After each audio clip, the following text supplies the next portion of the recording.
사랑하신 하나님 아버지, 춥고 굳은 날씨에도 하나님의 은혜를 바라고 이 자리에 모인 우리 교회 모든 식구들 주님께서 친히 안수하시고 복 주시기를 원합니다. 교회에 나오는 일조차 어떤 이들에게는 자연스럽지만은 또 어떤 이들에게는 마음을 한 번 더 먹어야 할 수 있는 일입니다. 우리 교회 모든 식구들에게 구원에 이르는 믿음과 또 확신 주시기를 원하고 기도합니다. 하나님의 사랑에 감동받고 우리가 택한 백성이요 자녀로서 당당하게 살아갈 수 있도록 주님 도와주시기를 원합니다. 부족하고 연약한 교회를 오늘까지 지켜주신 주님께 감사와 찬양을 드립니다. 우리가 모두 주님을 중심으로 마음이 연합되게 성령께서 이끌어 주시기를 간구합니다. 우리가 다 한 방주를 탄 같은 신앙 공동체라는 소명감을 잊지 않기를 원합니다. 하나님께서 우리 각자에게 주신 특별한 소명과 역할을 잘 감당함으로써 주님으로부터 칭찬과 명성을 얻는 그런 교회가 되기를 원하고 기도합니다. 주님, 오늘도 우리를 사랑하셔서 우리에게 주신 하나님의 말씀을 감사드립니다. 주의 생명의 말씀으로 우리 심령을 깨워주시고 귀가 열리고 눈이 떠지기를 원하고 기도합니다. 또한 주의 말씀을 따르는 기사와 표적을 우리 교회에도 허락해 주시기를 원하고 기도합니다. 우리에게 예수 이름으로 병든 자를 일으키고 상한 심령을 회복시키며 또한 귀신을 쫓아내는 영적 권세를 허락해 주시기를 원합니다. 무엇보다도 우리가 모두 주님의 성품을 닮아가기 원합니다. 우리가 서로를 받아주고 사랑하고 섬기는 정말 주님을 기쁘시게 하는 믿음의 공동체가 되도록 저희들을 이끌어 주세요. 함께 하실 성령님께 감사드리고 예수님의 이름으로 기도드립니다. 아멘. 하나님 말씀 같이 봉독합니다. 사무엘상 8장 4절부터 9절까지 말씀을 같이 봉독하겠습니다. 사무엘상 8장 4절입니다. 이스라엘 모든 장로가 모여 라마에 있는 사무엘에게 나아가서 그에게 이르되, 보소서, 당신은 늙고 당신의 아들들은 당신의 행위를 따르지 아니하니 모든 나라와 같이 우리에게 왕을 세워 우리를 다스리게 하소서 한지라. 우리에게 왕을 주어 우리를 다스리게 하라 했을 때에 사무엘이 그것을 기뻐하지 아니하여 여호와께 기도하매, 여호와께서 사무엘에게 이르시되, 백성이 내게 한 말을 다 들으라. 이는 그들이 너를 버림이 아니요 나를 버려 자기들의 왕이 되지 못하게 함이니라. 내가 그들을 애굽에서 인도하여 낸 날부터 오늘까지 그들이 모든 행사로 나를 버리고 다른 신들을 섬김같이 내게도 그리하는도다. 그러므로 그들의 말을 듣되 너는 그들에게 엄히 경고하고 그들을 다스릴 왕의 제도를 가르치라. 아멘.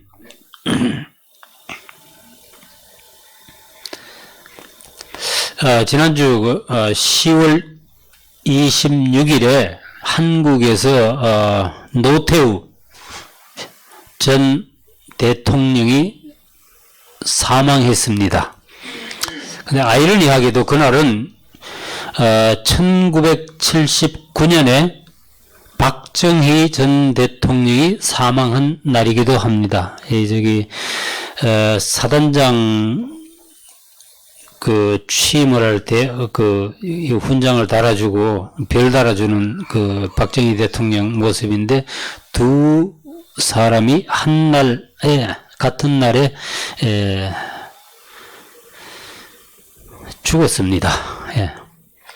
그리고 1987년도 10월 27일도 굉장히 중요한 날인데, 저한테는 그날은 노태우 씨가 제안한 대통령 5년 단임 직선제 개헌 위한 국민 투표일이었습니다. 혹시 한국에 계셨던 분은 아마 기억하실 건데, 근데 바로 그날 국민 투표일에 저는 우리 결혼식을 하기로 마음을 먹었습니다. 그때는 제가 좀 그 체제에 대한 반항심이 좀 있었거든요. 예. 투표일에 결혼식을 함으로써 나도 투표를 거부할 것이고 결혼식에 참석한 사람들의 투표를 방해하려는 의도가 있었습니다. 그 투표일이 한국에서는 공휴일이거든요.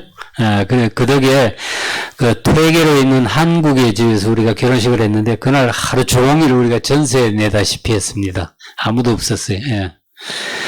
근데 1987년도에는 정말 많은 사건이 있었습니다. 2월에 그 박종철인가요? 고문치사 사건이 있었죠. 탁 치니까 억하고 죽었다고 거짓말했다가 난리 난 거 있죠. 예. 서울대학교 학생. 그 다음에 2월 달에 연세대학교 학생 그 이한열이 최루탄에 맞아서 사망을 하고 그 다음날 바로 시민데모가 일어났죠. 2월 10일 날 시청 앞 광장에서 제가 그때 그 정동에 있는 경영실무사 건물에서 내려다보면서 구경을 하고 있었는데,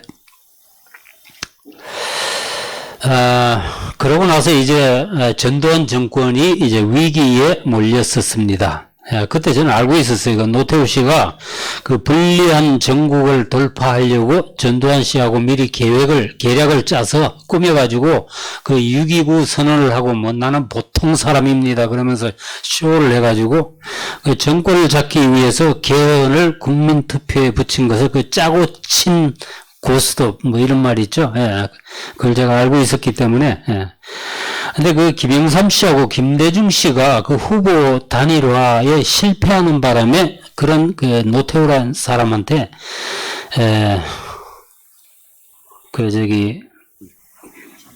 뺏겼죠. 예. 이때 이 사진인데 참 이 김대중 씨나 김영삼 씨가 대통령이 되었다면은 그때에 5.18 광주 학살 사건도 그때 바로 단죄가 되고 정리가 되었을 것이고, 그죠? 예.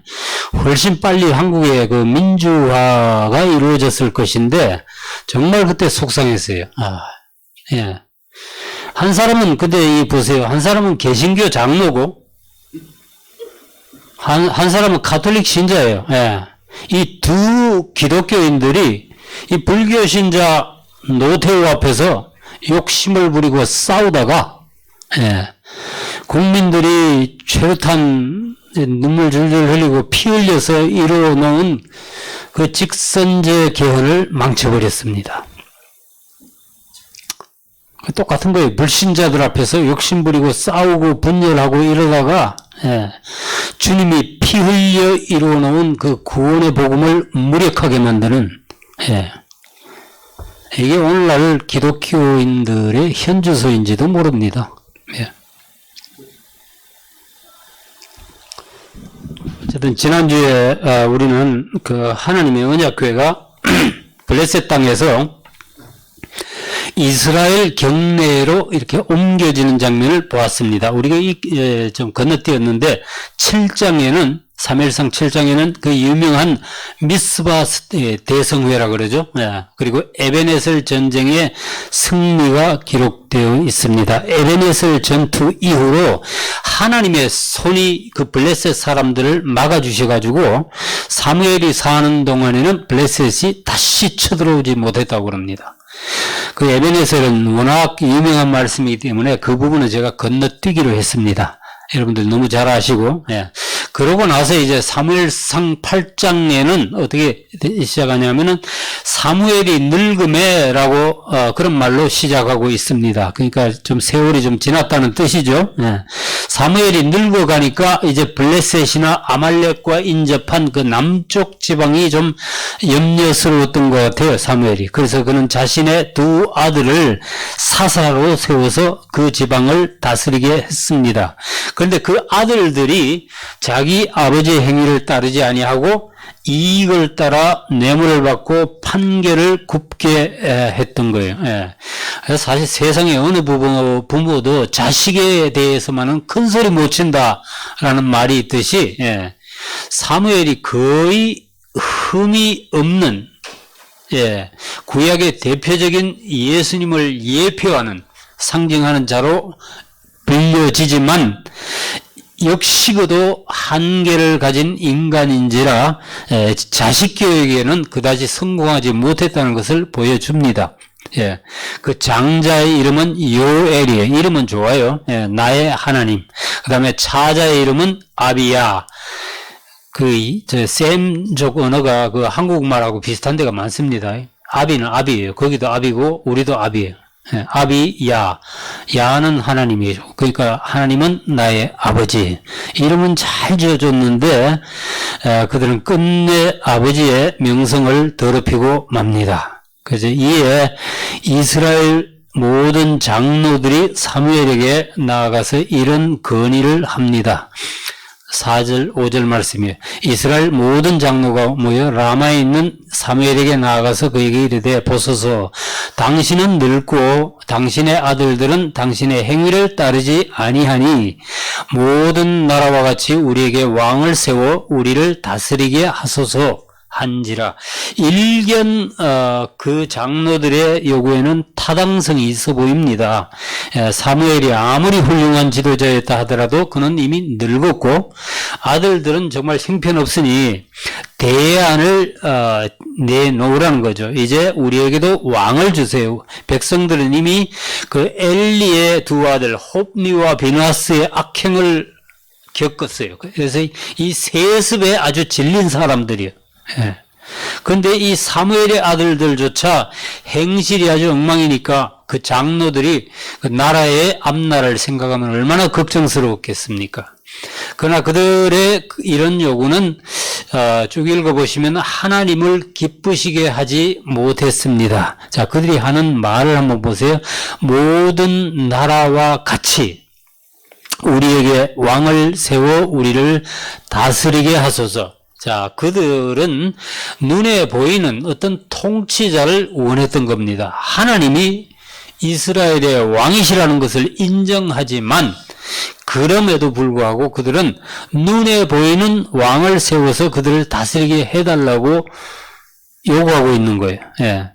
하나님께서는 백성들의 이런 무리한 요구를 직접 책망하지는 않으십니다. 그러나 하나님께서는 백성들이 왕을 요구하는 그 동기가, 신중의 그 동기가 잘못되었음을 정확하게 지적하십니다. 표면상으로는 그들이 사무엘의 아들들이 자격 미달이기 때문이라고 주장을 하지만 실상은 그들이 하나님을 마음속에서 떠났기 때문이라고 진단하시는 거예요. 7절 말씀에 여호와께서 사무엘에게 이르시되 백성이 내게 한 말을 다 들으라. 이는 그들이 너를 버림이 아니요 나를 버려 자기들의 왕이 되지 못하게 함이니라. 하나님의 판단은 정확합니다. 예. 그들이 다른 나라들처럼 왕을 달라는 것은 하나님을 버린 것과 똑같은 것이라는 거예요. 놀랍게도 하나님은 사무엘에게 그들의 요구를 들어주라고 말씀을 하십니다. 백성이 내게 한 말을 다 들으라 라고 하신 말씀은 그들의 listen, 영어로 되어 있죠. listen to the voice of the people.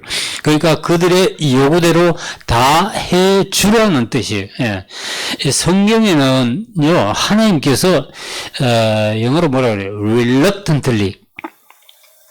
기뻐하지는 않지만은, 동의하지 않지만 마지못해 응해 주신 일이 많습니다. 이걸 어려운 말로 하면은 징벌적 허용이라고 하는데, 그러니까 어린애들이 사탕 같은 맛을 보면은 그것만 달라고 막 때를 쓰잖아요. 그죠? 부모는 그게 안 좋은 것을 분명히 알면서도 하는 수 없이 허락하는 때가 있어요. 하나님도 가끔 그런 것을 허락을 하십니다. 허용하세요. 왜냐하면은 우리는 그분의 자식이기 때문에. 예. 부모가 자식 못 이기는 거 우리가 경험 많이 하잖아요. 우리가 그렇게라도 해서 조직의 쓴맛을 보고 인생을 배우고 깨닫고 돌아오라고 그러는 거예요. 마태복음에 그 돌아온 탕자가 바로 그런 케이스 아니에요? 예. 사실은 그 두 아들 모두가 탕자들인데 마지는 집에 있는 탕자고, 예? 둘째는 나갔다가 돌아온 탕자고. 근데 첫째가 더 골치 아픈 탕자이지만은 아버지가 그 둘째 아들에게 재산의 반을 떼어주고 집을 나가게 허락한 이유가 무엇이냐? 첫째는 그가 아들이기 때문에 거절 못했던 것이고, 둘째는 그 아들은 집을 나가서 고생을 하면서 이 아버지가 없이는 얼마나 인생이 고달픈가를 배워야만 깨달을 그럴 인간이었기 때문에 그런 거예요. 예. 그가 아버지 집에 있을 때가 얼마나 안전하고 풍요로운가는 그가 직접 나가서 겪어보지 않고서는 알 길이 없었던 거예요. 예. 그래서 하나님께서는 가끔 우리의 강청하는 기도, 예, 복 주세요, 복 주세요, 뭐 하는 그런 이기적인 기도도 들어주십니다. 예. 사람들은 기도가 응답되는 것을 무조건 복이라고 여겨요. 예. 기도 응답을 잘 받는 사람들을 우러러보죠. 예. 사실은 그런 면도 있어요. 예. 내 기도가 하나님의 귀에 들려서 응답이 내려온다는 그 사실 하나만 해도 이건 보통 일이 아니죠. 예. 그러나 우리가 알아야 할 거 하나 있는데, 그렇게 해서 응답받은 것은 항상 우리에게 유익하지는 않다는 사실이에요. 예. 여러분, 가끔 잘못된 기도도 응답을 받습니다. 예.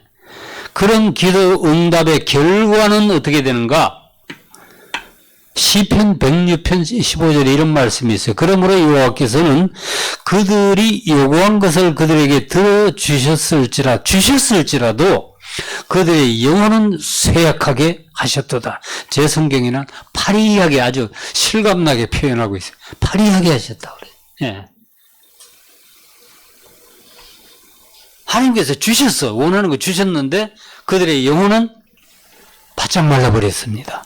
배는 부른데 그들의 영성은 고갈되어 버렸습니다. 하나님과는 더욱 멀어져 버렸어요. 이게 그들에게 축복이 되겠습니까? 잠언에는 좀 더 무시무시한 말씀이 있는데, 율법을 무시하고 하나님 앞에 드리는 기도가 가증한 것일 수 있다라고 말씀을 합니다. 사람이 귀를 돌려 율법을 듣지 아니하면 그의 기도도 가증하니라. 예. 조금 비근한 예가 될지 모르지만은, 카리비안 크루즈 타면은 가끔 저기 들른다 그래요. 크루즈선이 미국에서 떠나는, 마이애미에서 떠나는 크루즈선이 거기 그 카리비안 해를 쭉 한 바퀴 돌잖아요. 그죠? 그 동쪽에 제일 끝에 보면 바베이도스라는 조그마한 섬이 있습니다. 그게 나라거든요. 예. 근데 지난주에 지난주에 카리비의 그 섬나라 바베이도스가 이 영연방 국가거든요. 예, 영국 여왕의 국가 원수 지위를 폐기하고 새 대통령을 뽑았습니다. 55년 동안 영연방 국가의 일원이었는데 이제 독립하여 공화국이 된 것입니다. 자, 어제 10월 30일에 공식적으로 새로 선출된 대통령이 취임을 했습니다. 그래서 국민들은 아주 지금 기분이 좋을 것이고, 우리도 공화국이다 이러고 흥분해 있을지도 몰라요. 근데 제 생각으로는 그 나라가 호주나 캐나다나 뉴질랜드나 이렇게 54개국이나, 이게 내가 지도를 올렸나? 없네. 54개국이나 속한 그 연방의 일원으로 남아있는 것이 훨씬 유익하지 않을까. 제 생각엔 그렇습니다. 인구가 30만도 안 되는 아주 작은 섬나라이기 때문에, 예? 혹시 그 이웃국가와 갈등이 있거나 침략을 받으면은 영국의 보호를 받을 수도 있을 터인데 말이에요. 그죠? 그 나라가 그럴 만한 사정이 있었겠지만 아마 그들은 우리는 더 이상 영국 여왕을 군주로 섬기지 않겠다는 그런 자존심이 이유이지 않겠나 저는 생각합니다. 예? 예? 아니요, 그건 아닌 것 같아요. 원래 이 나라는요, 영국에서 흑인 노예들이 죄를 짓고 쫓겨난 유배지였거든요. 백인 죄수들은 호주로 보냈죠. 그래서 백호주의가 있고, 호주가 영국의 죄수들이 가서 세운 나라들입니다. 여기는 흑인들이 많아요. 흑인들이 거의 흑인들이고, 유럽이나 미국이나 이게, 여행 온 사람들 관광 수입으로 먹고 사는 나라인데, 굳이 왜 그렇게 했을까? 우리가 여왕의 간섭을 받지 않고 우리가 뽑은 대통령을 세우고 우리 마음대로 살아보고 싶다. 이런 거죠. 정말 코딱지만한 나라가 무슨 자존심을 세울 것이나 있다고. 아니, 여왕의 그늘에서 벗어난다고 해서 그들이 갑자기 부자가 되는 것도 아니고 말이에요. 그렇다고 영연방위 이러려고 무슨 거기다가 세금을 바치는 것도 아니고, 그죠? 좀 잘 모르겠어요. 왜 그런지. 자, 근데 이스라엘 장로들이 왕을 달라고 요구하자 하나님은 사무엘에게 그들의 청을 들어주라고 말씀하십니다. 예. 그들이 원하는 대로 왕을 세우라고 한 거예요. 그러므로 9절이죠. 그들의 말을 듣되 너는 그들에게 엄히 경고하고 그들을 다스릴 왕의 제도를 가르치라.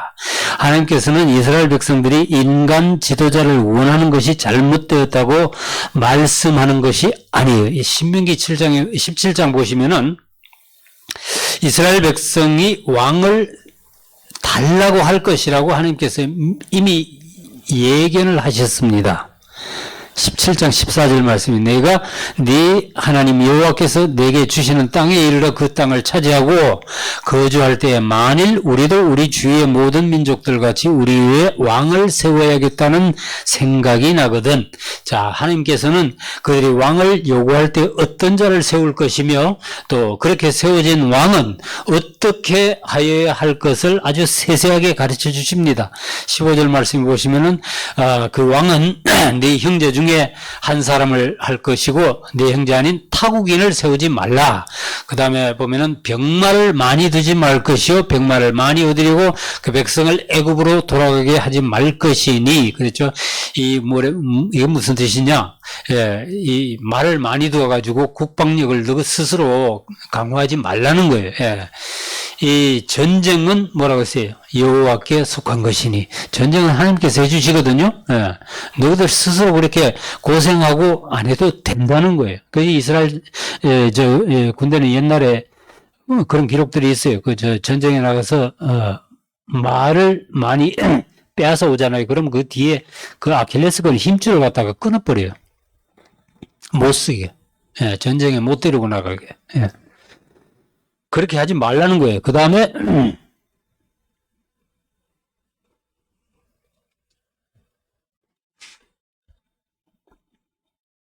그에게 아내를 많이 두어 그의 마음이 미혹되게 하지 말 것이며 자기를 위해 은금을 많이 쌓지 말 것이며 아내를 많이 두지 말라고 이거 율법에 경고하신 말씀입니다. 그럼 아내를 한 두 정도는 둬도 되는가? 그거 아니에요. 예. 율법에서는 하나 이상 아내를 얻는 것은 금하고 있습니다. 자, 근데 그 왕이 되는 자에게 가장 중요한 것이 그 다음에 이거예요. 그가 왕위에 오르거든 이 율법서의 등사본을 레위 사람 제사장 앞에서 책에 기록하여 왕이 그걸 써야 되는 거예요. 예, 놀란 거죠? 예. 율법을 써야 되는 거예요, 손으로. 평생에 자기 옆에 두고, 그걸 쓴 걸 갖다 자기 옆에 두고, 읽어서 그의 하나님 여호와 경외하기를 배우며, 이 율법의 모든 말과 이 규례를 지켜 행할 것이라. 한국의 그 대통령 선거가 가까우는데, 정말, 걱정스럽습니다. 이 사람, 이 후보, 저 후보를 보아도, 다들 자기 정파적 이익에 매달리고 있지, 국민들을 위해서 목숨을 내놓고 섬길 그럴 지도자가 보이지 않습니다. 정말 하나님을 두려워하는 경건한 대통령이 선출될 수 있기를, 혹은 선출된 대통령이 하나님을 무서워하는 해서 지멋대로 못하도록 우리가 열심히 기도해야 될 줄로 믿습니다. 자, 하나님께서는 사무엘을 통해서 이스라엘 장로들에게 너희를 다스릴 왕이 이러하다라고 백성이 치러야 할 대가를 또 쭉 설명을 해 주십니다. 제가 빨리 읽어드리겠습니다. 너희를 다스릴 왕의 제도는 이러하니라. 그가 너희 아들들을 데려다가 그의 병과 말을 의거하게 하리니 그들이 그 병과 앞에서 달릴 것이며 또 그가 너희 아들들을 1000부장과 50부장을 삼을 것이며 자기 밭을 갈게 하고 자기 추수를 하게 할 것이며 자기 무기와 병거와 장비도 만들게 할 것이며 네 귀한 그 금쪽 같은 아들들 다 끌고 와가지고 다 이렇게 부릴 것이라 이렇게 말씀을 하시는 거예요. 그가 또 너희 딸들을 데려다가 향로 만드는 자와 향료 만드는 자와 요리하는 자와 떡 굽는 자로 삼을 것이며 그가 또 너희의 밭과 포도원과 감나무에서 제일 좋은 것을 가져다가 자기의 신하들에게 줄 것이며 또 그가 자기의 곡식과 포도원 소산의 11조를 거두어 자기의 관리와 신하에게 줄 것이며 그가 또 너희의 노비와 가장 아름다운 소년과 나귀들을 끌어다가 자기 일을 시킬 것이며 너희 양떼 10분의 1을 거두어 가리니 너희가 그의 종이 될 것이라. 자, 하나님을 버리고 왕을 구하면은 너희는 그 왕의 종이 될 것이다 라고 경고합니다. 이런데도 너희가 왕을 달라고 요구할 것이냐 라고 묻는 겁니다. 근데 정말 무서운 말씀은 그 다음이죠. 우리가 우리 멋대로 살다가는 우리가 부르짖어도 하나님께서 응답하지 않으시는 날이 온다고 그럽니다. 그 날에 너희는 너희가 택한 왕으로 말미암아 부르짖되 왕이 횡포를 부려가지고 백성을 고생시킨 일이 얼마나 많습니까? 예. 그럴 때는 그에게 부르짖되 그 날에 여호와께서 너희에게 응답하지 아니하시리라. 예. 나중에 너희들이 택한 왕 때문에 못 살겠다고 아무리 부르짖어도 하나님께서는 너희들의 기도에 응답하지 않으실 것이라는 말씀입니다. 얼마나 두려운 일이에요. 우리 스스로 선택한 잘못에 그 대가를 치르고 책임을 져야 한다는 거죠. 나무 말을 들을 만한 사람들이면은 이 사무엘에게 이 정도 말을 들으면은 알아들었을 겁니다. 그러나 이스라엘 장로들은 이미 마음을 완고하게 굳히고 온 자들이었어요. 그들은 더 이상 사무엘의 말 듣기를 거절합니다. 다음 절 읽어보시면 백성이 사무엘의 말 듣기를 거절하여 이르되 아니로소이다. 우리도 우리 왕이 있어야 하리니 우리도 다른 나라들 같이 우리의 왕이 우리를 다스리며 우리 앞으로 나아가서 우리의 싸움을 싸워야 할 것이니이다 하는지라. 자, 이 이스라엘 장로들은 이미 결론을 내려놓고 사무엘 찾아가서 통보한 거예요. 그들은 하나님 말씀 듣기를 거절하고 자신들이 준비해 온 요구를 손톱만큼도 양보할 생각이 없습니다. 자, 이런 사람들에게는 아무리 진리를 말해주고 영생의 복을 말해도 귀에 들어가지 않습니다. 여러분, 하나님 앞에, 하나님 말씀 앞에 고집을 부리는 것은 굉장히 악하고 위험합니다. 그 15장에 나중에 읽어보시면 뭐라고 했어요? 거역하는 것은 사술의 죄와 같고 이 점치는 게 굉장히 성경에서는 죄가 되거든요. 그리고 그 다음에 뭐라고 하냐면 완고한 것은 고집스러운 것은 사신 우상에게 절하는 것과 죄와 같다 그랬어요. 우리가 우상에게 절하는 것은 굉장히 무서운 죄로 알고 있죠, 여러분들이. 그런데 하나님 말씀 앞에서 고집 부리는 것도 바로 그와 같다는 거예요. 히브리서를 읽어보시면 여러분 계속 강조해서 나오는 말씀이 있는데 뭐예요? 그러므로 성령이 이르신 바와 같이 오늘 너희가 그의 음성을 듣거든, 하나님의 말씀을 듣거든 같은 말입니다. 광야에서 시험하던 날에 거역하던 것 같이 너희 마음을 완고하게 하지 말라. 자, 이게 혹시 오늘날 저와 여러분들의 모습이 아닌가 정말 걱정스럽습니다. 구원받고 교회에 나가는 것은 무슨 생명보험 하나 든 것쯤으로 여기고, 하나님의 말씀은 그저 교양 지식쯤으로 여기고, 일상에서는 제 멋대로 사는 것이 이 그리스도인으로서 결코 현명한 길이 아닙니다. 그리스도인들은 우리가 이거 생각해 보셔야 돼요. 세상 사람들이 추구하는 가치는 뭐예요? 부와 명예와 권력과 건강과 장수 뭐 이런 거일 거예요. 그죠? 예. 근데 이 모든 것을 종합하면은 부요함이란 한마디로 정의할 수 있는데 부유가 아니라 부유는 재정적인 문제를 얘기하는 거고 부요는 관계를 포함한 영적, 정신적 넉넉함입니다. 이 부요할 때 요자가 넉넉할 요자입니다. 앞에 먹을 식자가 들어가 있지만은 넉넉할 요자예요. 예. 이 그리스도인들은 그런 세상 사람들이 다 누리는 것들을 그럼 포기해야만 하는가? 아니에요. 사실은 우리가 그런 것들을 다 소유하고 누리고 있습니다. 다만 그 가치가 좀 다를 뿐이에요. 가치. 세상 사람들은 우리가 말이에요. 이 그리스도인들이 이 세상 사람들 가진 나한테는 없고 남이 가진 그런 것들을 가지려고 머리 터지게 싸워서 얻어야 하는 것이 아니고 우리 그리스도인들에게 진짜 부요함이란 건 무엇이냐? 부유가 아니라 부요입니다. 부요함이란 건 무엇이냐?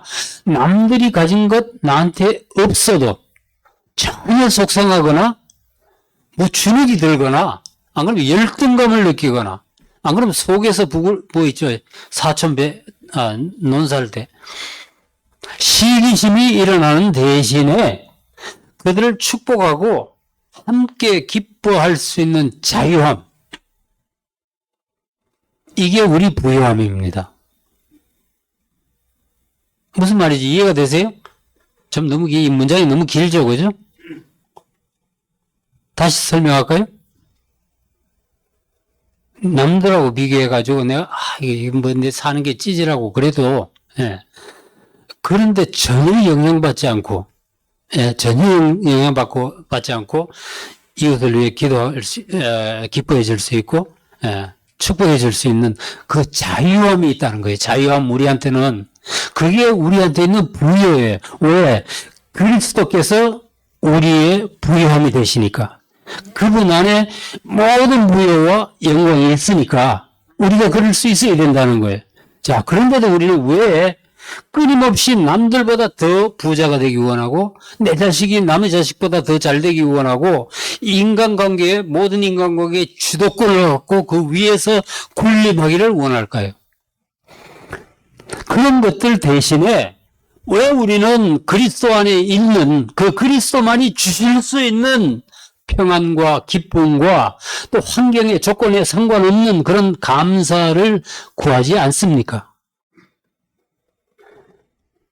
우리가 좀 잘 생각해 보면서 신앙생활을 해야 될 것 같아요. 자, 사무엘이 이 장로들의 말을 다 듣고 하나님께 아뢰습니다. 그래서 하나님께서는 사무엘에게 그 백성들의 요구를 실제로 들어주어서 왕을 세우라고 그러십니다. 여호와께서 사무엘에게 이르시되 그들의 말을 들어 왕을 세우라 하시니 사무엘이 이스라엘 사람들에게 이르되 너희는 각기 성읍으로 돌아가라 하니라. 자, 그러나 이 불행하게도 이 인간의 요구에 의해서 세워진 이 왕의 수명은 그리 길지 못했습니다. 아까 제가 말씀드렸던 사무엘상 15장 23절 말씀이 이는 거역하는 것은 점치는 죄와 같고 완고한 것은 사신 우상에게 절하는 죄와 같음이라. 왕이 여호와의 말씀을 버렸으므로 여호와께서도 왕을 버려 왕이 되지 못하게 하셨나이다. 이스라엘 백성의 그 소원대로 그 아주 키도 크고 잘생긴 사울을 초대 왕으로 세웠지만은 그는 하나님께 버림받았습니다. 그 이유는 왕이 여호와의 말씀을 버렸으므로 여호와께서도 왕을 버려 왕이 되지 못하게 하셨나요? 오해하지 마세요. 예, 하나님께서 절대로 인간을 먼저 버리시는 분이 아니십니다. 인간이 하나님 말씀을 버리면, 거역하면 하나님께서 할 수 없이 인간을 버리시는 거예요. 예. 비록 기름 부음을 받고 이스라엘 왕으로 세워진 자일지라도 하나님을 버렸을 때, 하나님의 말씀을 버렸을 때 그는 가차없이 버림을 받습니다. 하물며 저와 여러분들 같이 우리 같은 자들이 하나님의 말씀을 멸시할 때 치를 대가가 얼마나 무섭겠습니까? 여러분, 하나님은 저와 여러분들의 왕이십니다. 옛날에 왕의 말씀을 뭐라 그랬어요? 어명이라고 그랬죠? 어명이라고 이렇게 받들고 다녔잖아요. 근데 이 성경의 말씀이야말로 우리에게는 어명처럼 받들어야 할 말씀입니다. 예. 우리가 하나님을 우리의 왕으로 모시고 살 때는 분명히 거기에 따르는 보상과 혜택이 있습니다. 하나님을 믿고 교회를 섬기는 것 절대로 손해보는 일 아닙니다. 예. 여러분들 뭐 시간 쓰고 돈 쓰고 한다고 그거 아깝다고 생각하지 마세요. 예. 앞서 그 블레셋과의 3번의 전쟁에서 보았듯이 하나님께서 싸워주실 때 이스라엘은 그 승리를 그저 얻었습니다. 예. 백성은 그저 모여서 회개하고 금식기도만 했는데도 하나님께서 저걸 우레로 치고 흩어버리시고, 이게 그 유명한 에베네셀 전투 아니에요. 예. 여러분들이 예수님을 우리의 주, 나의 왕, 나의 아버지로 모실 때에 그분 안에서 참된 안식을 얻고 평안을 누릴 수 있는 거예요. 이거는 그리스도인들만이 누리는 특권이에요. 우리만 있는 거예요. 세상 사람들 돈이 많으면은 저런 것들 다 누리겠지. 그런 거 없어요. 예. 다들 속고 있는 거예요. 그거. 예.